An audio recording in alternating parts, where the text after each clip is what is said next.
What loophole did you exploit 4 years before someone found out? I paid $300 a month to park a really pimped out van in a heated garage in Boston. If you parked front and no one could see you. Found a spot near an electrical outlet and ran a line into the van. Paid for a $10 gym across the street that was open for 24 hours, so I had all the hot showers I wanted. Served at a nearby restaurant, so ate most of my meals for free. Watched TV on my laptop with the free Wi-Fi from the coffee shop above me. Literally lived in downtown Boston for $310 a month while I went to college.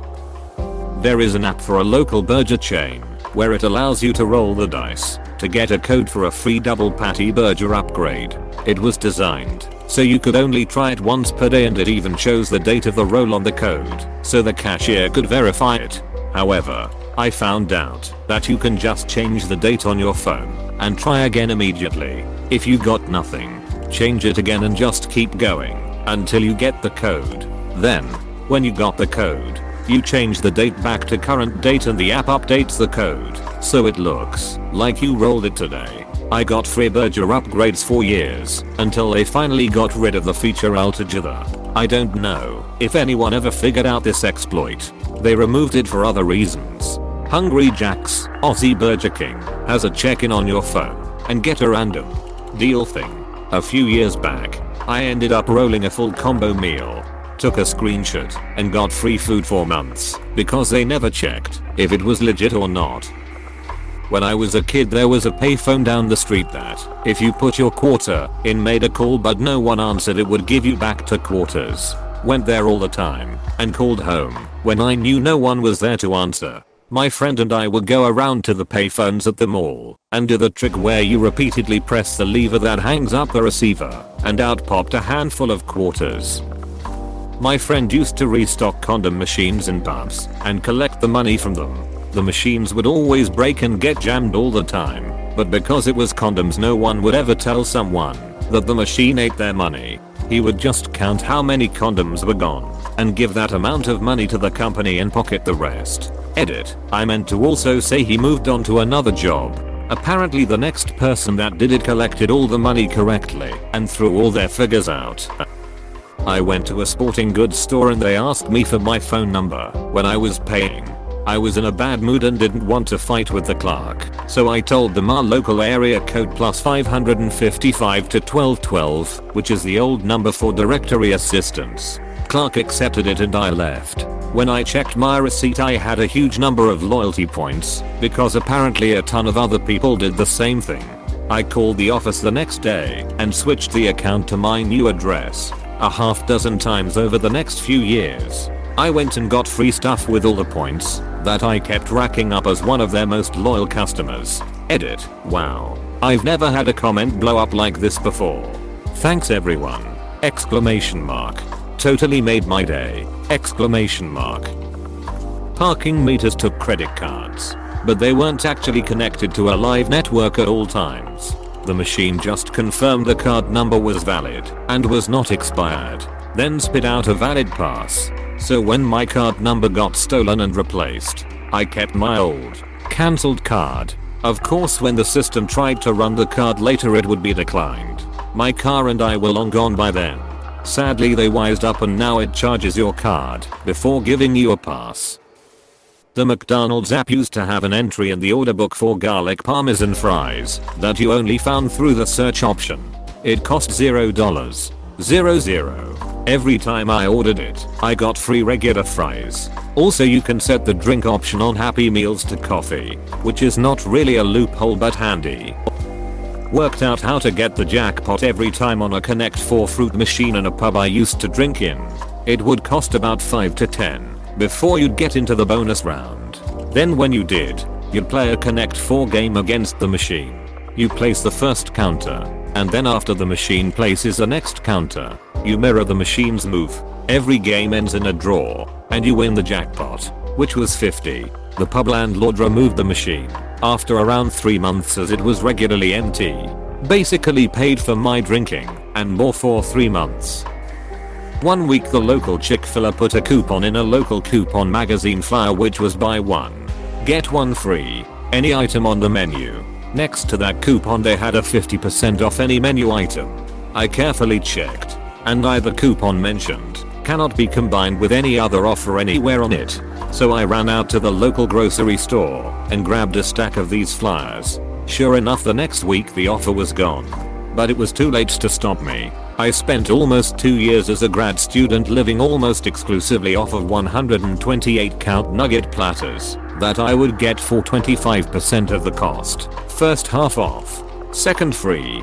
Place went under new management and they put up a sign saying they would no longer be accepting those coupons. Not entirely sure if that was due solely to me or if anyone else was pulling the same thing.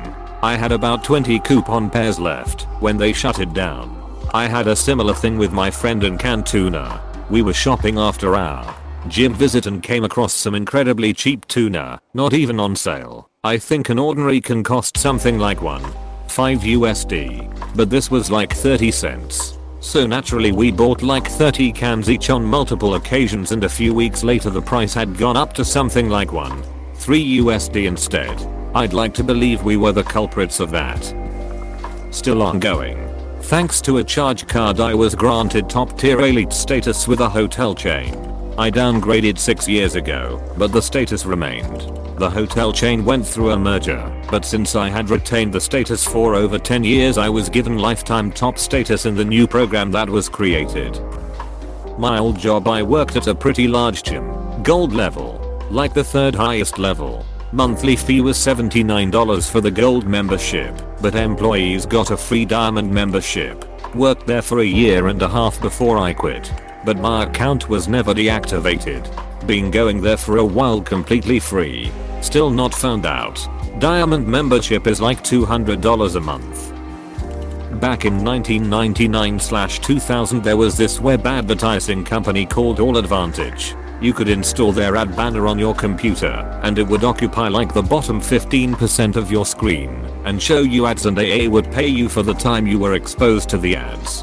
Of course they had basic measures in place, like stopping your accumulated time if your screensaver came on or your computer went to sleep. But all it took was a simple program that would keep your mouse slowly moving while you're actually away IRL, and the AA clock would keep on ticking. Not sure if keeping it running at all times I was away IRL ended up being cost effective in regards to cost of electricity, but I was a teenager living with my parents, so I didn't care about that. I think I pulled maybe $500 or so before the company went under. Fun fact, AllAdvantage used zip codes to check if you were an American citizen. They asked your name and zip code to have an account, and they were amazed because their most popular neighborhood was an incredibly affluent Californian area. Basically, people from outside the US would make an account and use the only zip code they knew. Beverly Hills 90,210 from the TV show of the same name. Local casino issued a $20 free play coupon in the newspaper with no expiration date. I talked to the newspaper delivery guy and asked him about that copy, and he told me he's got hundreds of them in the van as they were a few days old now. I got all of them, clipped out the coupons, and proceeded to make $19.50 every day after work for around 500 or so days. Not quite years, but pretty damn close. The casino never printed a coupon without expiration/1 per customer rules ever since. My family used to go to this campground in the summer and rent a little cabin for like a week. In the main building there was a little arcade, mostly older games, and a football table, and an air hockey table. What most people didn't know was the air hockey table was broke. If you put quarters in, you could push the plunger to start the machine, and then get your quarters back if you did it just right.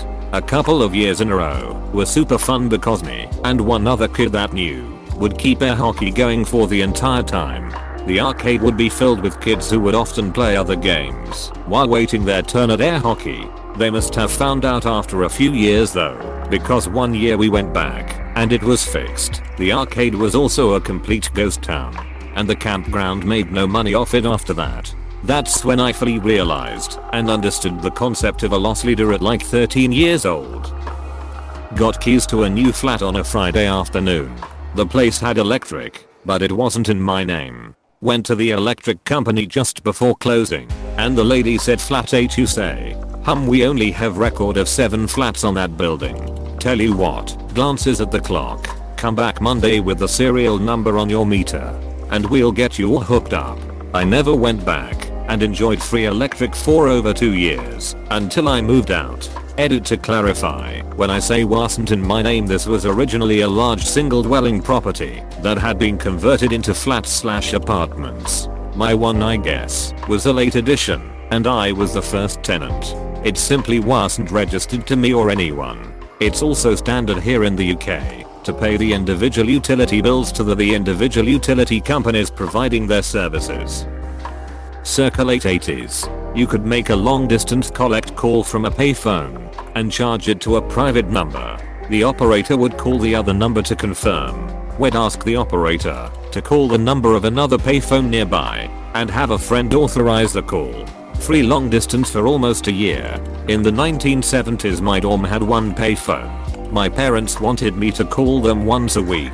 I would make a person-to-person call to Toby Desard, who was our cat. My mother would tell the operator he could not come to the phone. She would then call the payphone. Used to work at Starbucks like 7 years ago, and they used to print these receipts where, if you filled out a survey, it would give you a 6-digit code which you could then exchange for a free drink. However, when you gave in the receipt with the code, we would just toss it in the garbage and then give the free drink. So over a shift I would just keep all the survey receipts when people didn't want them, write random numbers on them, then keep a wallet full of free coffee. Since I already got tons of free drinks, I would give them to homeless people and explain it was good for a free coffee. Probably gave away like 100 free drinks. In high school, our PE grade was based on improvement. We took a skills test at the beginning and another at the end, and your grade was based on how much you improved. So, once I learned that, I always sucked at the first test and then did miraculously better at the second. So I had a massive improvement and thus, a better grade. One of my college roommates had a younger brother in high school. Their PE grade was partially based on their improvement on their mile times. He was a track runner and started out with a mile time in the low 4 minutes. Crazy fast. Got a B in PE because he couldn't improve his time by much. Used to work for the BBC. They have, as you'd expect, their entire archive digitized. I was working on some cloud stuff, so needed access to it to check some access rights. This was literally everything ever shown on the BBC ever downloadable in a ton of video and audio formats. iPlayer is just a fraction of what was in that archive. Took them about 6 years after I left to remove my account. So 6 years free access to probably the largest TV and movie database around. Edit. Blimey, that was a lot of activity while I was asleep. For those asking, I used it mainly to watch documentaries. I'm a bit of a history bore, so would just search something like World War I and see what popped up. You could download as video or audio, airdrop stuff out as MP3s, and listen to it in the car. Yes, it was called Redux, and good to see other expats who had access for years. Yes, you have to pay for a TV license in the UK. Yes, it's crap to be forced into it, but that does mean there are 0 adverts on the channel, which is nice when you're watching a program. Oh, and yes, BBC these days also stands for something else. Hilarious. Edit 2. No, I don't still have access. That was kind of the point of the whole thread. Please stop messaging me asking me to download stuff for you. Edit 3. Yes, of course you don't have to have a TV license, I meant more. Even if you only want to watch one program one time, you have to have a whole year. I support a pay-as-you-go/subscription model. When Lyft first came out, they were giving away free rides up to like $20. If I remember correctly, all you had to do was refer a friend. So me and my college roommate just made a few email address, and somehow my free rides glitched, and I just kinda had free rides for the year. Edit. I remember what caused the glitch. I had lost my debit card that was linked to the account. So I had to cancel it and get a new one. For some reason, Lyft kept processing payments to my old card, but it never came out of my bank account. I used to live in an apartment across the road from a casino whilst at university. They released an app where, if you check in, you get points that go towards free food and drinks. Because I was close enough to the casino, I could just check in without going to the casino itself. Every Saturday I used to get a free burger, fries and drink and watch sport in the sports bar. They eventually scrapped the app. It was awesome considering I was a broke uni student. I had a somewhat similar one. I worked in a renovated office building that had casino on first floor. Every month they would send me a promo pack that included 5 $20 free plays. So periodically I'd go to lunch, put the $20 down on roulette red/black, and if I won take the $20 and leave. Went on for around a year before they stopped sending me coupons.